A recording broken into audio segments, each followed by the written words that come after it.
DW Africa Link. Nobody chooses to be born looking different. But for people with albinism in Zambia, that difference can mean living with constant fear and uncertainty. Behind the smiles and everyday rhythms of Zambian life lies a painful reality, one shaped by harmful myths, discrimination, and at times violence. From being targeted for ritual practices to facing social exclusion, their safety is never guaranteed. Just last week, a judge committed 7 men to the High Court for sentencing in a case involving a Mozambican woman with albinism who was allegedly trafficked and nearly sold for 100 million kwacha. That's around 4,000 US dollars. It's important to have a law that specifically protects persons with albinism, given the specific challenges that they face and the specific threat on their lives that they face compared to other members of society. As we are aware, the ritual killings and these beliefs that have not been demystified, that people still believe, put their lives at incredible risk. What I think about albinism is that the people living with albinism, they're living in fear because they are getting attacked every day and then they don't have anyone to stand for them. For the longest time, there has been misconceptions, myths, and superstitions surrounding how people with albinism should be treated. We have witnessed the brutal killing, kidnapping, and even the cruel treatment of people living with albinism. They deserve equality. They deserve to be treated just like you and I, just like any other person should be treated. They deserve respect, they deserve understanding, and they deserve inclusion. Therefore, I say to you, the color of your skin should not discriminate what you can do or how you should be treated in a society we live in. Because we are one people, one Zambia, one nation. So, who will protect people with albinism in Zambia? We'll explore that question in this episode. Stay tuned. My name is Josephine Mahachi. Welcome to Africa Link, the podcast that connects you to the stories that matter from and on Africa. Africa Link, every weekday here on DW. In Zambia, the situation for individuals with albinism and human rights activists is reaching a critical point, demanding urgent legal safeguards against ritual-related violence. The absence of specific legislation leaves them vulnerable to attacks, discrimination, and social exclusion. From education to healthcare, their rights are often denied. So, how strong is the movement for justice and protection? Joining the discussion is our correspondent Kathy Short in Zambia and John Chitty, a person with albinism and executive director of the Albinism Association of Zambia. I'll start with you, Kathy Short, as our correspondent on the ground.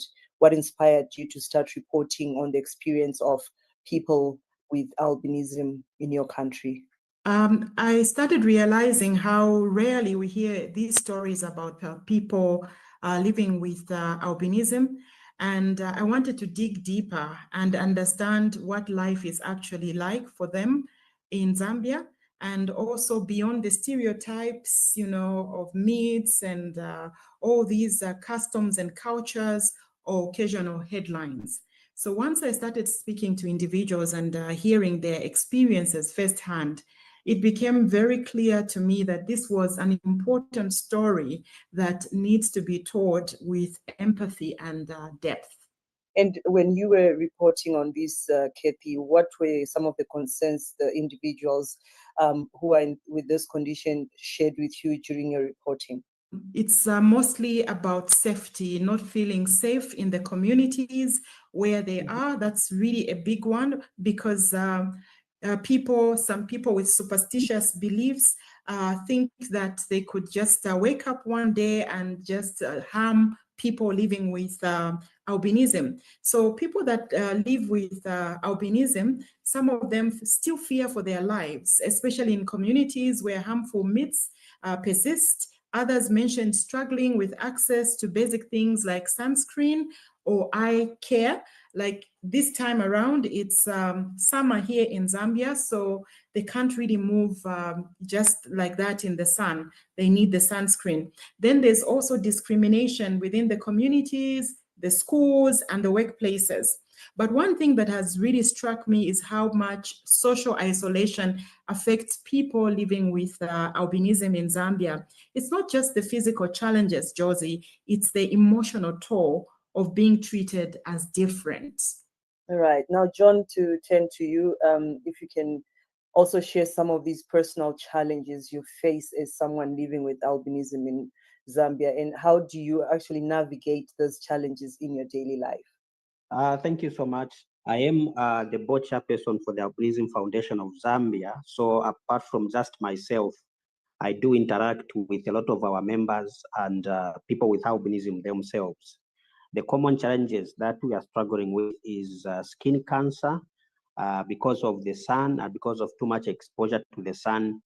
People with albinism are prone to skin cancers.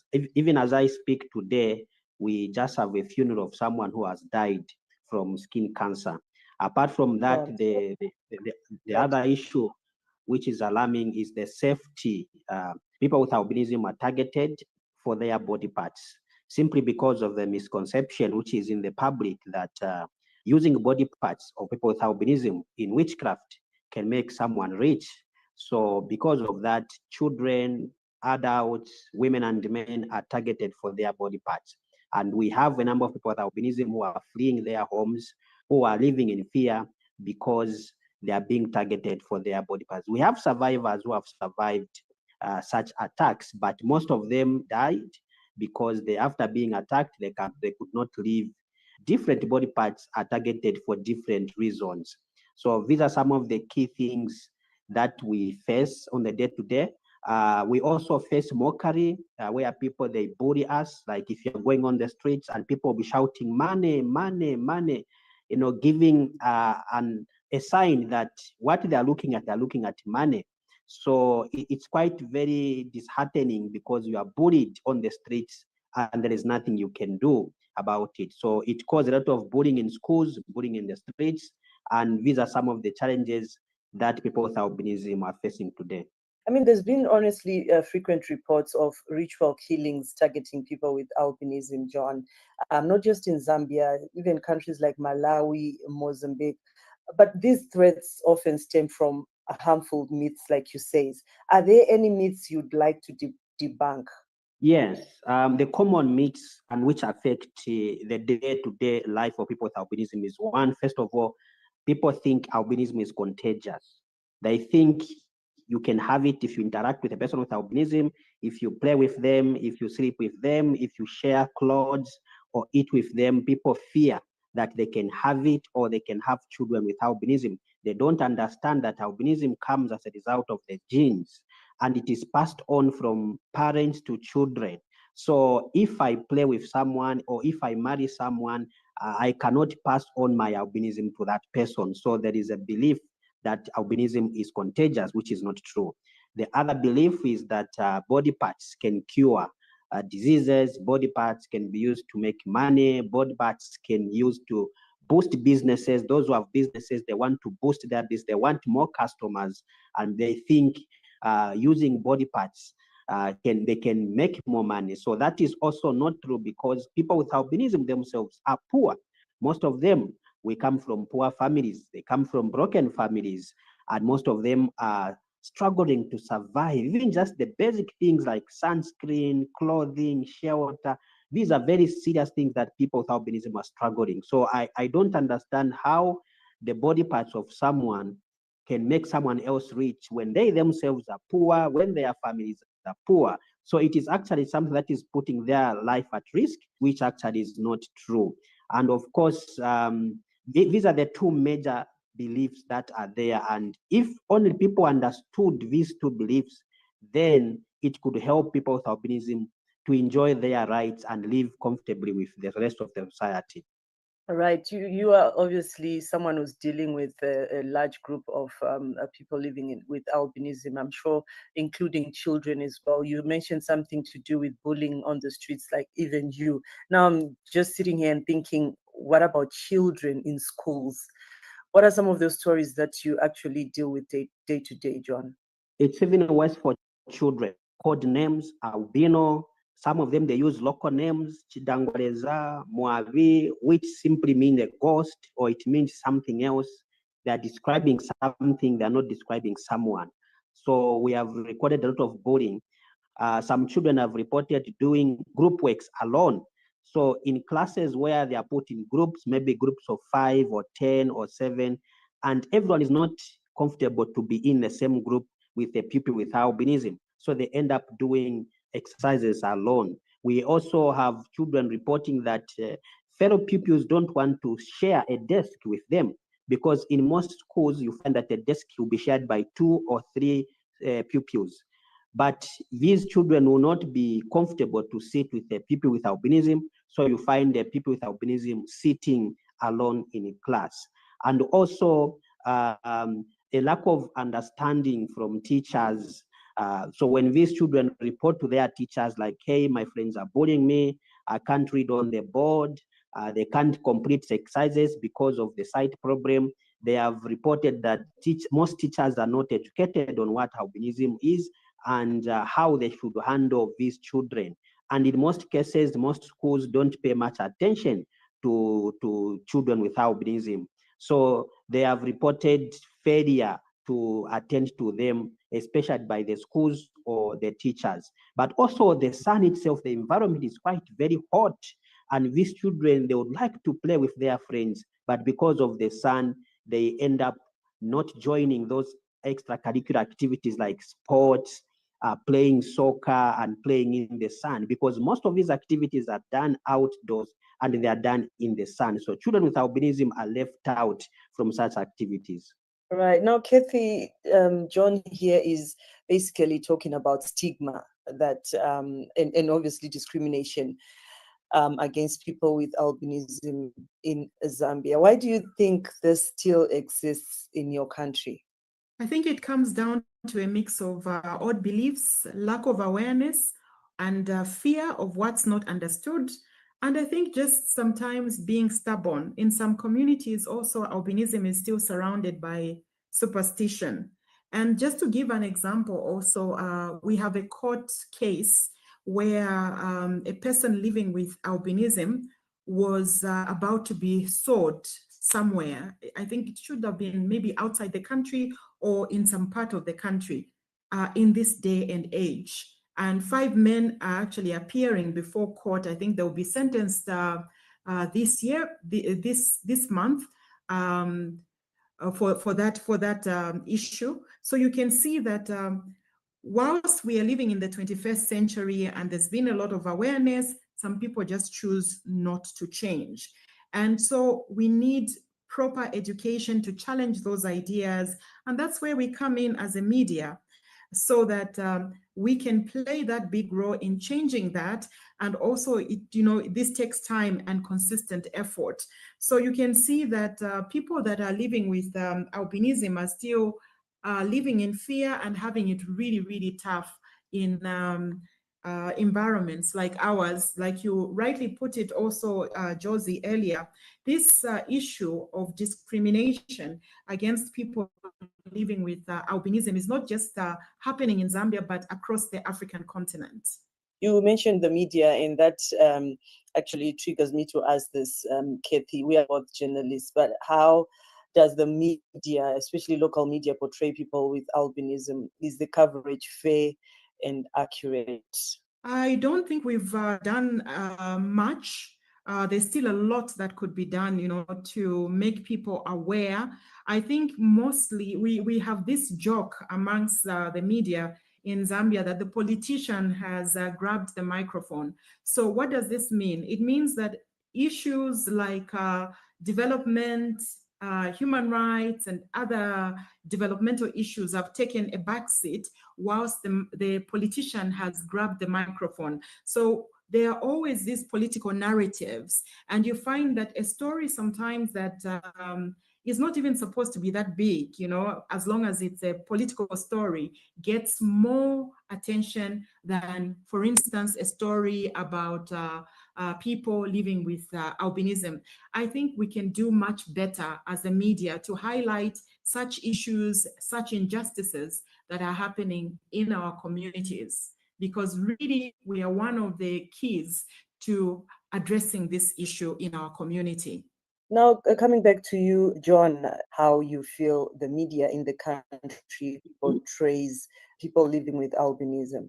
Yes, thank you so much. First of all, the media, we see the media as very important stakeholders and partner that can help us to raise awareness on albinism. And we do try by all means to make sure that we work with them, because through the media, we can reach so many people, even those we can't reach physically, but through radio, through TV, through social media, we're able to reach them. So we do actually hope and wish that we can work well with the media. However, where they are not doing well is, one, first of all, they are not fully educated on albinism. So in their reporting, they don't report albinism well. For example, the media will be calling us albino, which is not a good word to use. So they should be educated on what to say and how to say it. We don't say albino, we don't use certain words because those words are offensive. And they injure, they talk about something, they don't talk about someone. But also the lack of deliberate space. The media's got so much space and so much time, but just for them to give us that space, we can be called for 20 minutes, 30 minutes, but that is not enough to educate the public. So just on our own, we have produced some content on albinism. Right now, as I speak, we have content, we have a show that we have produced on albinism. It's it is 13 episode show called Miss Albinism Lusaka. And we tried to work with the media, like, hey, can you air this program on albinism? We struggled to, it's just them to hear the program on albinism. Others want us to pay, others that. So we are not seeing a deliberate space for them where they can include this issue of albinism, so that they can help us to sensitize the public on what it is and what it is not. Now, John, you're making me feel guilty when you say we only give you 20 minutes, 30 minutes. Unfortunately, even here, this is what we'll give you. But if you're also producing content, that will at least give awareness to people, it's actually a good thing, because at the end of the day, there are also social media platforms these days that are so useful, so keep doing it, keep pushing. And we can only learn every day. We can never be perfect, but all the best with what you're doing. But you are also advocating for new laws. Can you tell us more about the kind of legal protections you're seeking? First of all, we have good laws here in Zambia, and we have enough laws that can protect everyone. The challenge which is there is that some laws has to be deliberate, because we have to understand that we are dealing with a vulnerable group who cannot compete on equal basis with others. So for example, I'll talk about murder. We have murder is a crime, generally, murder is a crime. But when a person with albinism is murdered for their body parts, we need laws to be deliberate, because a person who is murdered for whatever reason, as long as it's murder, we have cases in the courts. For example, when we were following up cases with the judiciary and the police, let's start from the police level first of all. You go to the police to follow up a case, because these cases are treated as an ordinary case. It is even difficult for the police to track down how far this case has gone, because in the records, it only shows a murder case of John or a murder case of Peter, but it does not deliberately show that this Peter is a person with albinism and was murdered because of the body parts. There are no what we call ritual attacks by law. It's not there. It is us who call them ritual attacks, because we are trying to describe what type of crime this is. So we'll call it ritual attack, but by law, it is not there. It is just murder. So we have challenges. One, tracking the cases, because in the way they are reported, in the way they are recorded, even from the police side, it is not indicated deliberately.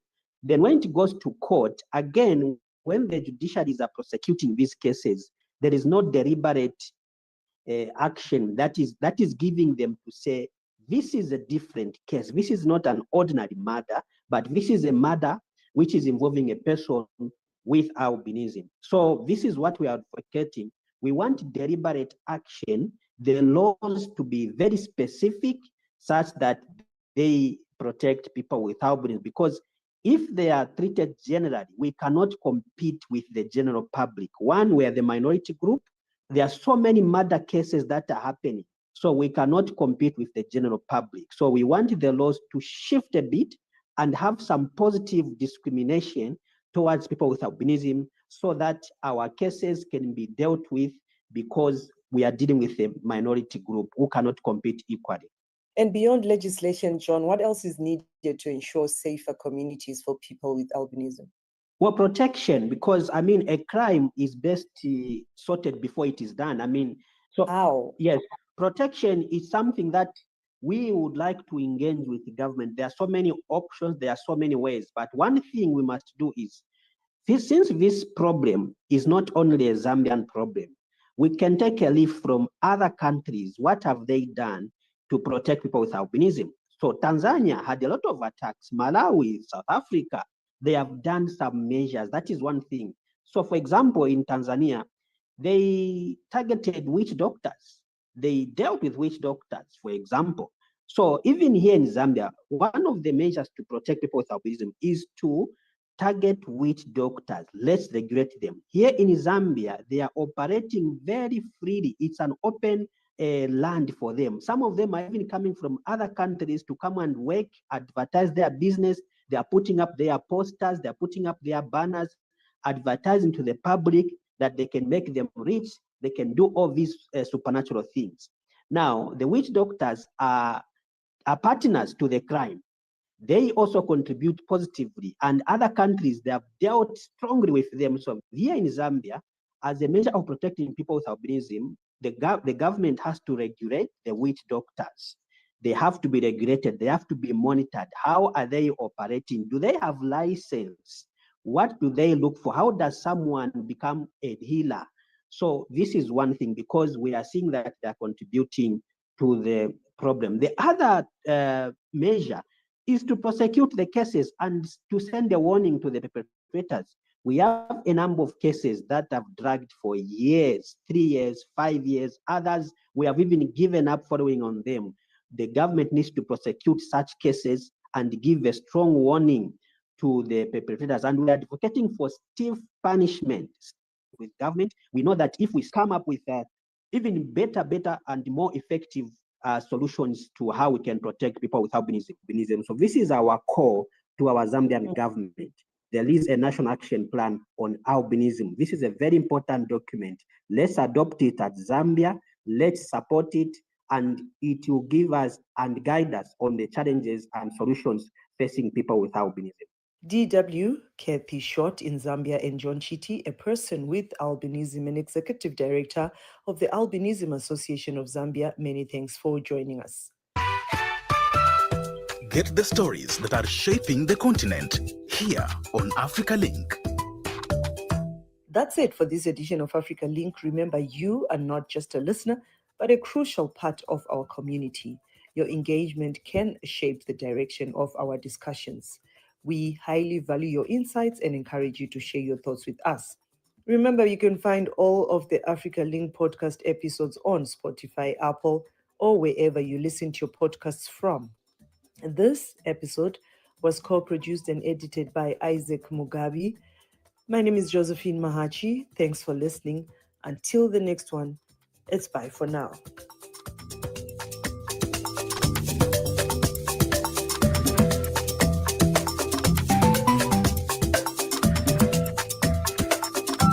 DW, made for minds.